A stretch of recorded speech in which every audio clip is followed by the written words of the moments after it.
有钱快乐元首，大家好，周三时隔1个月后再次克里播音。我们这期视频呢就来测评这一款武器巴雷特纸片。首先来说说这一款武器的历史以及方式。这一款武器呢首次上映于21年，作为当时的首充钻石奖励，充值50块钱的钻石作为特点送给你。而在最近即将结束的好货节呢也返场了这一款武器，我就是在这次的好货节里面补票的。此外好货节还卖了一些其他的武器和道具，但是怎么说呢？像武器方面 9A91 游骑兵呢可以入手一下，因为那个枪很少见，但仅限于经济实力很丰厚的收藏党。比较值得入手的呢就是一些打特价的小道具了，有需求的朋友们可以购买一下这些小道具，也就一瓶可乐的钱。等一下，好像每个地方可乐价格不一样，我这边可乐能是3块，但是我出过一次省卖的是3块5。哎，不是，怎么扯到可乐上了？哎，等一下，说回正题。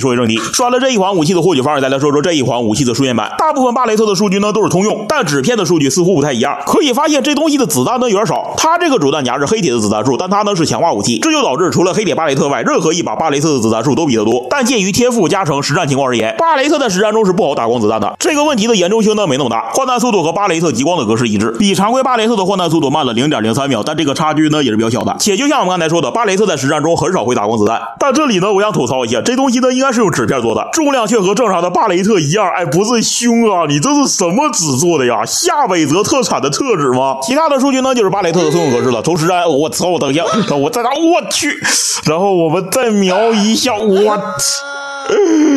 你们应该知道我这个狙确实是烂到家了，我靠，瞄了3回啊，3回都打不中人，理解一下，狙真的是我的一大弱项。数据看完了，这一款武器的实战又如何呢？我们再说说这一款武器的实战表现。巴雷特本身呢就是个差距不大的武器，即使是英雄级甚至是王者级的强化武器，也只是加了一些强化属性，像是毁灭的开镜视野，极光是给副武器加子弹。性能数据拉的比较明显的呢是今年上映的王者狙击枪王者之撤，那东西移速快了很多。不过性能方面，非英雄级巴雷特和英雄级巴雷特呢确实有一个差的点，非英雄级巴雷特开镜加射击这个操作呢比英雄级巴雷特要慢一点，差了约20毫秒。这个呢就是现版本巴雷特英雄级武器的主要差距。而这款纸片巴雷特呢，它的开镜速度我这边粗略测试了一下啊，当然在此声明所有的人工测试都有误差，仅供参考。它的开镜速度呢应该是正常巴雷特的格式，和英雄级巴雷特相比会慢一点点。不过这个差距嘛，怎么说呢，确实有可能影响你的个人手感，但你精通狙击枪的话呢，这个差距呢肯定能补回来。巴雷特本身呢也是一个性能差距不大，主要吃手感的武器，而影响手感或者说影响个人游戏体验的点呢有很多。性能是一方面，我们刚才已经介绍完了，还有一方面呢就是外观及实战细节。这一枪的名字呢叫做巴雷特纸片，而它的外观呢确实枪如其名，就是一堆就快递箱子的那种纸拼出来的一个武器，枪上的钉子呢也都是画的，瞄准镜也看不到玻璃镜片，外观方面还是挺搞的。不止外观，这枪的有关音效呢也特别声草，这里呢我们听一听。Bang! Bang! Bang! Bang! Bang! Bang!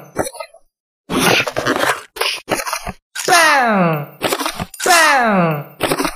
这个音效呢确实挺魔性的，而且说个冷知识，这个音效呢是策划配的，难怪听起来这么欠揍。不只是音效，这枪的瞄准镜呢其实也不太一样。首先它开镜状态下的瞄准线呢和常规的巴雷特是不一样的，对比一些普通的巴雷特再来看一下它。不止如此，它的瞄准镜框呢居然也是新规的，换成了直板的这种样式。说实话，能有专属瞄准镜的狙击枪很少，一般是英雄级才会有。也说实话，除了数据性能，这枪的其他特点呢完全就是按照英雄级巴雷特的标准来的，也难怪会开一个50块钱的价钱了。总结一下吧，很典型的卖外观武器，价格方面有一说一，个人觉得还行。它这个外观及音效呢玩起来的感觉确实不太一样，但怎么说呢，以现在的游戏角度来看，50块钱购买一把非英雄级武器还是有点贵。要知道现在有一些非英雄级武器就可以用30块钱的价格购买了，你一个非英雄级开价50，整体来看，如果你特别喜欢它整活能力的话，还是可以入手的。好的，那么本次视频这样啦，我们下期再见，拜拜了。